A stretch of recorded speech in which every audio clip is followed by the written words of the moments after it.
ഏതായാലും കഴിഞ്ഞ ദിവസം ഉണ്ടായ ശബരിമല അവിടെ സന്നിധാനത്ത് ഹെലികോപ്റ്റർ താഴ്ന്നു പറഞ്ഞ സംഭവം ഇപ്പോൾ കൂടുതൽ വിവാദങ്ങളിലേക്കും സംശയാസ്പദമായ സാഹചര്യങ്ങളൊക്കെയാണ് നീങ്ങുന്നത്. ആ അക്കാര്യത്തിൽ ഒരു പിഴവ് സംഭവിച്ചിട്ടുണ്ട് എന്ന് തന്നെയാണ് ഇപ്പോൾ ഏറ്റവും ഒടുവിലായി അധികൃതരുടെ ഭാഗത്തുനിന്നുണ്ടായ ഒരു വിശദീകരണം. അത് കോസ്റ്റ് ഗാർഡിന്റെ ഹെലികോപ്റ്റർ എന്ന് പറയുമ്പോൾ അതിനകത്ത് ഒരു ഔദ്യോഗിക പരിവേഷം അതിന് വന്നു. അതെ, പക്ഷെ കോസ്റ്റ് ഗാർഡിന് എന്താ ശബരിമലയിൽ കാര്യം? കോസ്റ്റും ശബരിമലയും തമ്മിൽ എന്ത് ബന്ധം? 40 കിലോമീറ്ററാണ് ഈ കേരളത്തിന്റെ ഈ നടുക്കൂടിയുള്ള വീതി. അതായത് കോസ്റ്റ് ഗാർഡ് തീര സംരക്ഷണ സേനയാണ്. അതെ, ഇവിടെ മല സംരക്ഷിക്കാനും ഫോറസ്റ്റും പോലീസും എക്സൈസും ഒക്കെ ഉണ്ട്. ഈ കോസ്റ്റ് ഗാർഡിന്റെ ഹെലികോപ്റ്റർ സമുദ്രത്തിൽ നിരീക്ഷണം നടത്തേണ്ട ഹെലികോപ്റ്ററാണ്. അത് നേരെ ശബരിമലയിൽ വന്നത് എന്തിനാണെന്നുള്ളതാണ് വിഷയം. ശബരിമലയിൽ വന്നു എന്നുള്ളത് മാത്രമല്ല, അതിന്റെ മുന്നിൽ ഇരുന്ന ഒരാൾ ഇതിന്റെ ദൃശ്യങ്ങൾ പകർത്തി 10 സെക്കൻഡോളം മുകളിൽ നിന്നു എന്നാണ് ഹെലികോപ്റ്റർ. അതെ, അത് നമുക്കറിയാം. വളരെ താണാണ് ശബരിമല. ആ കൊടിമരത്തിന് സമീപത്തോട് കൂടിയാണ് ഇത് പോകുന്നത്. ഇത് ഈ നമ്മളിപ്പോൾ അവർ പറയുന്നു കാലാവസ്ഥ പ്രതികൂലമായതുകൊണ്ട് വന്നതാണ്. കാലാവസ്ഥ പ്രതികൂല അത് നമ്മൾ സമ്മതിക്കും. പക്ഷെ അവിടെ നിന്ന് ഈ ദൃശ്യങ്ങൾ പകർത്തിയത് അതിൻ്റെ ആവശ്യമില്ലല്ലോ, വഴിതെറ്റിയാ വരാം. അപ്പം കാലാവസ്ഥ പ്രതികൂലമായിട്ട് വരുന്ന ഒരാൾ ആ ശബരിമല ക്ഷേത്രം കാണുമ്പോൾ എന്നാൽ പിന്നെ ഇതിൻ്റെ ദൃശ്യം കൂടെ എടുത്തിട്ട് പൊക്കളയാം എന്ന് ചിന്തിക്കത്തില്ലല്ലോ. അതാണ് ഇവിടെ വരുന്ന ഏറ്റവും പ്രധാനപ്പെട്ട ചോദ്യം. മാത്രമല്ല, ഇപ്പോൾ അവിടെ ചുമതലയുള്ള ADGP ശ്രീജിത്ത് അതിനെ സംബന്ധിച്ച റിപ്പോർട്ട് ഒന്ന് കൊടുക്കുമെന്നാണ് പറയുന്നത്. ഇത് ഈ പെർമിഷൻ വാങ്ങിക്കാതെ ഹെലികോപ്റ്റർ VVIP ഹെലികോപ്റ്ററിന് പോലും അവിടെ ഇറങ്ങാനോ പറക്കാനോ പറ്റില്ലെന്നല്ലേ പറയപ്പെടുന്നതിൻ്റെ മുകളിൽ കൂടെ, ശബരിമല ശ്രീകോവിലിൻ്റെ മുകളിൽ കൂടെ. ഇതിനകത്ത് 2 സാധ്യത എനിക്ക് തോന്നുന്നത്. ഒന്ന്, ഇവന്മാർ ശബരിമല എന്ന് കണ്ടേക്കാമെന്ന് വിചാരിച്ച് വന്നതായിരിക്കും മനഃപൂർവ്വം. ഏതായാലും ഞങ്ങൾ പമ്പ വനത്തിന് മുകളിൽ വന്നു, എന്നാൽ ഈ ശബരിമല എന്ന് കണ്ടേക്കാമെന്ന് കരുതി ശബരിമലയുടെ മുമ്പിൽ പോയത്. ഇനി രണ്ടാമതൊരു സാധ്യതയുള്ളത്, നമ്മുടെ തന്ത്രപ്രധാനമായ ചില VIP-കളുടെ ഒരു വിസിറ്റിൻ്റെ ഭാഗമായിട്ട് മുന്നൊരുക്കം നടത്തുന്നതിന് മുമ്പ് ഇതിൻ്റെ സുരക്ഷാ അവലോകനത്തിന് വേണ്ടി വന്നതായിരിക്കാം. അതുകൊണ്ടായിരിക്കാം ഈ സംഭവം ഒരു പുറത്തുവിടാത്തത്. അതായത് പ്രധാനമന്ത്രി, ഇപ്പോൾ പ്രസിഡന്റ് വന്നിട്ട് പോയല്ലോ, നരേന്ദ്രമോദി ശബരിമല സന്ദർശിക്കുന്നു എന്ന് വളരെ കാലമായിട്ട് നമ്മൾ കേൾക്കുന്നുണ്ട്. അപ്പോൾ ഈ ശബരിമല സന്ദർശിക്കുമ്പോൾ പ്രത്യേകിച്ചും ശബരിമല പോലുള്ള ഒരു സ്ഥലത്ത് VIP-യുടെ സന്ദർശനം എന്ന് പറഞ്ഞാൽ വളരെ റിസ്ക്കാണ്, ഹൈ റിസ്ക്കാണ്. അങ്ങനെയുള്ള സ്ഥലമാണല്ലോ ഇത്. അങ്ങനെയുള്ള സ്ഥലമാണ്. എന്തും ചെയ്യാം. കാരണം നിബിഡ വനമാണ്. ഈ നിബിഡ വനത്തിൽ നമുക്കറിയാം, എത്രയോ ഇതിനിടയ്ക്ക് പിന്നെ കഴിഞ്ഞ ഒരു 2-3 വർഷം മുമ്പാണെന്ന് തോന്നുന്നു, ഈ പൊന്നമ്പലമേട്ടിൽ കുറേ പേര് അതിക്രമിച്ച് കയറി അവിടെ പൂജ നടത്തി. അത് വലിയ വാർത്തയായിരുന്നല്ലോ അന്ന്. അതെ, ആ പൂജ നടത്തിയ വിവരം ആരും അറിഞ്ഞില്ല. പിന്നീടാണ് ഇതിൻ്റെ പടങ്ങളൊക്കെ പുറത്ത് വരുമ്പോഴാണ് ഈ സംഭവം അറിയുന്നത്, എങ്ങനെ പൊന്നമ്പലമേട്ടിൽ ഇവർ ചെന്നു എന്നുള്ളത്. അപ്പം അത്ര പിന്നെ എന്താ പറയുന്നത്, ദുർബലമാണ് നമ്മുടെ അവിടുത്തെ സെക്യൂരിറ്റി സംവിധാനം. ഇപ്പം ഞാൻ പറയാം, ഇപ്പം ഒരു VIP-യുടെ സഞ്ചാരപഥങ്ങൾ നമ്മുടെ ഇന്ത്യൻ രഹസ്യാന്വേഷണ വിഭാഗത്തിന് മാത്രമാണ് അറിയാവുന്നത്, പ്രധാനമന്ത്രിയുടെ ഓഫീസ് അങ്ങനെ. പക്ഷേ ഇത് ശത്രുക്കൾ ഒരാളെ ലക്ഷ്യമിടുന്നുണ്ടെങ്കിൽ അത് ആ ശത്രുക്കളും ചോർത്തിയെടുക്കും.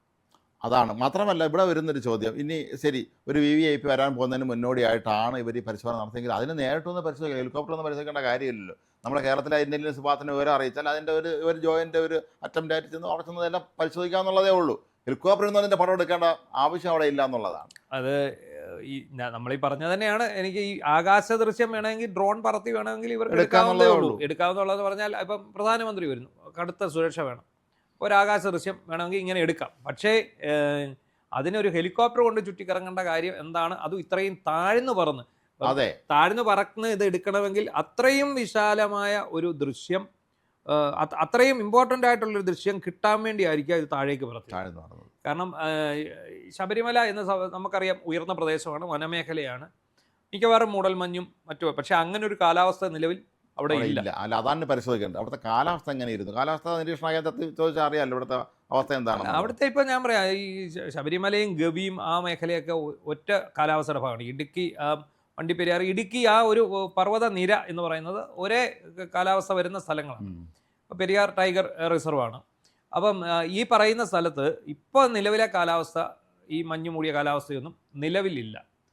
അപ്പോൾ ഇത് എടുത്തിരിക്കുന്നത് ഒരു കാര്യത്തിൽ നമുക്ക് സമാധാനമാണ്, കോസ്റ്റ് ഗാർഡിന്റെ കോപ്റ്റർ തന്നെയാണ്. സ്വകാര്യ ഒരു ഹെലികോപ്റ്റർ ആയിരുന്നില്ല എന്നുള്ളതാണ് ഏറ്റവും. അതെ, അതിനകത്ത് സഞ്ചരിച്ചിരുന്നവരാരാണ്, എന്തിനു വേണ്ടിയാണ് അവർ സഞ്ചരിച്ചിരുന്നത്, എന്തിനു വേണ്ടിയാണ് അവർ ദൃശ്യം ഷൂട്ട് ചെയ്തത്, ഇത്രയും കാര്യങ്ങൾക്കാണ് അവിടെ. അതോ ഇവിടുത്തെ ഈ സുരക്ഷാ സംവിധാനം, അല്ലെങ്കിൽ ഇവിടെ വളരെ ഒരു സെക്യൂരിറ്റി സോണാണെന്ന് അറിയാൻ പാടില്ല, അതൊക്കെ ശബരിമല അമ്പലത്തിന്റെ മുകളിൽ എന്ന കൗതുകം കൊണ്ടൊരു പടം എടുത്തേക്കാന്ന് കരുതി എടുത്തതാണോ നേരത്തെ വിശാഖം പറഞ്ഞത്? അങ്ങനെ സാധ്യത. അപ്പൊ ഇദ്ദേഹം പോലീസിന് ഇവരെ ചോദ്യം ചെയ്യാൻ പറ്റും. കാരണം കസ്റ്റോഡിയൻ പോലീസാണ്. ഈ ശബരിമലയുടെ കംപ്ലീറ്റ് സുരക്ഷ എന്ന് പറയുന്നത് ഒരു 10 അംഗ പോലീസ് സേനയ്ക്കാണ്. അതൊരു SIയുടെ നേതൃത്വത്തിൽ 10 പേരാണ് ശബരിമല ശ്രീകോവിലിൻ്റെ സുരക്ഷ നോക്കുന്നത്. അവർക്ക് അവിടെ GD ബുക്കുണ്ട്. അവിടെ എന്ത് നടന്നാലും അവിടെ രേഖപ്പെടുത്തി വെക്കേണ്ടതായിട്ട് ഉണ്ട്. പക്ഷേ ഈ സ്വർണ്ണം എടുത്തുകൊണ്ട് പോയൊന്നും അവിടെ രേഖപ്പെടുത്തിയില്ല. അതിൻ്റെ പേരിൽ ഇന്നേ വരെ അവിടെ ഒരു സുരക്ഷാ ഉദ്യോഗസ്ഥൻ്റെ നടപടിയും വന്നിട്ടില്ല. അത് ഇതിനിടയ്ക്ക് പലരും അത് ചൂണ്ടിക്കാണിക്കുന്നുണ്ട്. അപ്പം ഈ സീസണിലും ഓഫ് സീസണിലും അവിടെ കൃത്യമായിട്ടുള്ള സുരക്ഷാ സംവിധാനം ഉണ്ട്. പക്ഷേ ഇവർക്കാർക്കും പ്രത്യേകിച്ച് പണിയൊന്നുമില്ല. ഇവരാരും അവിടെ ഒരു സഡൻ അറ്റാക്ക് പ്രതീക്ഷിക്കുന്നില്ല. അറ്റാക്ക് സഡനായിട്ട് വരണമെന്നില്ല. ഇത് സഡൻ ആകുന്ന എപ്പോഴാണെന്നറിയാമോ? ഇത് ഈ സീസൺ അല്ലാത്ത സമയത്ത് ഇതിനകത്ത് നുഴഞ്ഞു കയറി കാട്ടിൽ തമ്പടിച്ചാൽ കുറേ നാൾ അവർക്ക് തമ്പടിച്ചു കഴിഞ്ഞാൽ സീസൺ ആകുമ്പോഴേക്ക് അവർ ചിന്തിക്കുന്ന എന്താണോ അറ്റാക്ക് നടത്തേണ്ടത് അത് നടത്താൻ സാധിക്കുമെന്നുള്ളതാണ് ആ വനമേഖലയിലെ ക്ഷേത്രത്തിനുള്ള പ്രത്യേകത. ഇപ്പോൾ നമുക്കറിയാം, രാഷ്ട്രപതി വന്നു, ദ്രൗപദി മുർമു അവിടെ വന്നത് ആ വരവിനകത്ത് ഒരു വിവാദം ഉണ്ടായി. കാരണം എന്താണെന്ന് ചോദിച്ചാൽ, നിലയ്ക്കലൊരു ഹെലിപ്പാഡുണ്ട്, സ്ഥിര ഹെലിപ്പാഡ്. അതെ. ഈ ഹെലിപ്പാഡിലേക്കാണ് കോപ്റ്റർ ഇറക്കാൻ തീരുമാനിച്ചത്. പക്ഷേ അന്ന് മോശം കാലാവസ്ഥ വന്നു. ഇതുപോലെ തന്നെ മോശം കാലാവസ്ഥ വന്നു കഴിഞ്ഞപ്പോഴാണ് പെട്ടെന്ന് കിലോമീറ്ററുകൾക്ക് ഇപ്പുറം പത്തനംതിട്ട പ്രമാടം പഞ്ചായത്തിൽ പ്രമാടം രാജീവ് ഗാന്ധി ഇൻഡോർ സ്റ്റേഡിയത്തിൽ ഒരു താൽക്കാലിക ഹെലികോപ്റ്റർ ഉണ്ടാക്കുന്നതും ഈ ഹെലികോപ്റ്റർ വന്ന് താഴ്ന്നതിന് പിന്നാലെ ഇതിനകത്ത് താഴോട്ട് പോയി ഇത് പൊതഞ്ഞു പോയി. അങ്ങനെ ഒരു സംഭവം ഉണ്ടാകുന്നു. പിന്നീട് അന്ന് ഈ ഇത്രയും ദൂരമുണ്ട്, ഇവിടുന്ന് പത്തനംതിട്ട 60 കിലോമീറ്റർ മേളിലുണ്ട് പമ്പ വരെ. ആ പമ്പ വരെ അല്ലല്ലോ, രാഷ്ട്രപതി സന്നിധാനം വരെ ഈ വാഹനത്തിൽ തന്നെയാണ് പോയത്. ഇത് ചില്ലറ റിസ്ക് അല്ല. ഇപ്പം നിലയ്ക്കലിൽ നിന്ന് പമ്പ സന്നിധാനം പോകുന്ന പോലെ അല്ല. ഈ നിലയ്ക്കൽ ഈ പത്തനംതിട്ടയിൽ നിന്നും ഈ പറയുന്ന ശബരിമല പൂങ്കാവനം ലാഹ കഴിഞ്ഞ് ശബരിമല പൂങ്കാവനം മറ്റേ പിന്നെ ചാലക്കയം ഒക്കെ കഴിഞ്ഞ് പോകുന്ന വഴിക്കെല്ലാം 2 സൈഡും കനത്ത കൊടും വനമാണ്. ഈ കൊടും വനത്തിൽ നിന്നുകൊണ്ട് എന്ത് കാര്യങ്ങളും ചെയ്യാൻ സാധിക്കും. ഇപ്പം അതിന് തലേന്നും പിറ്റേന്നും ഒക്കെ പരിശോധന നടത്തിയെന്ന് പറഞ്ഞാൽ, എത്ര സുരക്ഷാ പരിശോധന നടത്തിയെന്ന് പറഞ്ഞാൽ ഒരു കണ്ണ് വെട്ടിച്ച് കയറുന്നതിന് വലിയ ബുദ്ധിമുട്ടൊന്നും ഉള്ള സ്ഥലമല്ല. അപ്പോൾ അങ്ങനെയുള്ള ഒരു VIP വിസിറ്റായിരുന്നു അന്ന് നടന്നത്. അത് പിന്നെ ആ രീതിയിൽ അങ്ങ് പോയെന്ന് പറയാം. പക്ഷേ രാഷ്ട്രപതിയേക്കാൾ സുരക്ഷ വേണ്ട ഒരാളാണ് പ്രധാനമന്ത്രി നരേന്ദ്രമോദി. അപ്പോൾ നരേന്ദ്രമോദി സന്ദർശനം ഉണ്ടാകുമോ, ഇനി അതിൻ്റെ പശ്ചാത്തലത്തിലാണോ, അത് കാരണം കൂടുതൽ വിവരങ്ങൾ വെളിപ്പെടുത്താൻ പറ്റാത്തതുകൊണ്ടാണോ ഇതെന്നുള്ളത് നമുക്കറിയില്ല. എന്തായാലും പോലീസിന് ഇവരിൽ നിന്ന് വിവരങ്ങൾ ശേഖരിക്കാം, അവരെ ചോദ്യം ചെയ്യാൻ പറ്റില്ല. എന്നാൽ പോലും അങ്ങനെ പ്രധാനമന്ത്രിയുടെ സന്ദർശനം ഉണ്ടായെങ്കിൽ പോലും കോസ്റ്റ് ഗാർഡിനെ ഏൽപ്പിക്കേണ്ട കാര്യമില്ലല്ലോ. ഇല്ല, അവിടെയാണ് നമുക്ക് ബാക്കി എല്ലാ സംവിധാനങ്ങളും ഉണ്ട്, സുരക്ഷ ഒരുക്കാനുള്ള ബാക്കി ഒരുപാട് ഏജൻസികളുണ്ട്. ആർമി പോലും ഇവിടെ ഉണ്ടല്ലോ എല്ലായിടത്തും. അതെ, കോസ്റ്റ് ഗാർഡിന്റെ ഹെലികോപ്റ്ററിൽ മറ്റുദ്യോഗസ്ഥർ വന്നതായി കൂടാതെ അങ്ങനെ ഇന്റലിജൻസ് ബ്യൂറോയുടെ ഉദ്യോഗസ്ഥരോ അല്ലെങ്കിൽ മറ്റ് ഉദ്യോഗസ്ഥരോ NSGയോ അങ്ങനെ ആരെങ്കിലും വന്നതാണെങ്കിലും ആകാം. കാരണം ഇത് എന്തായാലും ഈ വരുന്നത് ശ്രദ്ധയിൽപ്പെടുമെന്നും ആ സമയത്ത് ഇത് ചർച്ച, ഇപ്പോൾ NSG വന്ന് നോക്കുവാണെങ്കിൽ അങ്ങനെ ചർച്ച വരുമല്ലോ എന്നുള്ള ഒരു ഇത് വെച്ചിട്ടാവാം ഒരുപക്ഷെ ഇങ്ങനെ ചെയ്തിരിക്കുന്നത്. എന്തായാലും അതിനകത്തൊരു വലിയ ദുരൂഹതയുണ്ട്. ഈ പറയുന്ന എന്താ പറയുന്നത്, ശബരിമല ശ്രീകോവിലിന് മുകളിൽ ഷൂട്ട് ചെയ്യുന്നത് നിരോധിച്ചിരിക്കുകയാണ്. ശ്രീകോവിൽ ഇത്രയും താഴ്ന്നു പോകുന്ന ഹെലികോപ്റ്റർ ഇത്രയും താഴ്ന്നു വരുമ്പോൾ തന്നെ നമുക്ക് അവിടുത്തെ അവസ്ഥ, ഹെലികോപ്റ്റർ താഴോട്ട് ഇറങ്ങി വരുമ്പോൾ അവിടെ ഒരുപാട് കെട്ടിടങ്ങളും സംവിധാനങ്ങളും ഒക്കെ ഉള്ളതല്ല. അവിടെ ഇത്രയും താഴ്ന്നു പറക്കുമ്പോൾ അതിൻ്റെ കാറ്റിൽ ഒരുപാട് പ്രശ്നങ്ങൾ അവിടെ സംഭവിക്കാനുള്ള സാധ്യതയുണ്ടല്ലോ.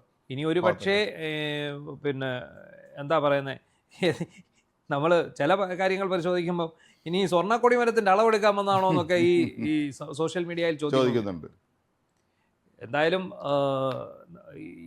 ഈ വരവ് അത് നല്ല ഉദ്ദേശത്തോടെയുള്ള വരവാകാനുള്ള സാധ്യതയാണ് ഞാൻ കാണുന്നത്. കാരണം പിന്നെ ഈ കോസ്റ്റ് ഗാർഡിൻ്റെ നമ്മൾ സർക്കാരിൻ്റെ ഹെലികോപ്റ്റർ ആണെന്നുള്ളത് നമ്മൾ ടെൻഷൻ അടിക്കേണ്ട കാര്യമില്ല. അത് അവർ സ്ഥിരീകരിച്ചു. ഇനി കോസ്റ്റ് ഗാർഡിൻ്റെ എംപ്ലോം വെച്ചുകൊണ്ട് വേറെ ഹെലികോപ്റ്റർ ആണോ വന്നതെന്ന് നമുക്കറിയില്ല.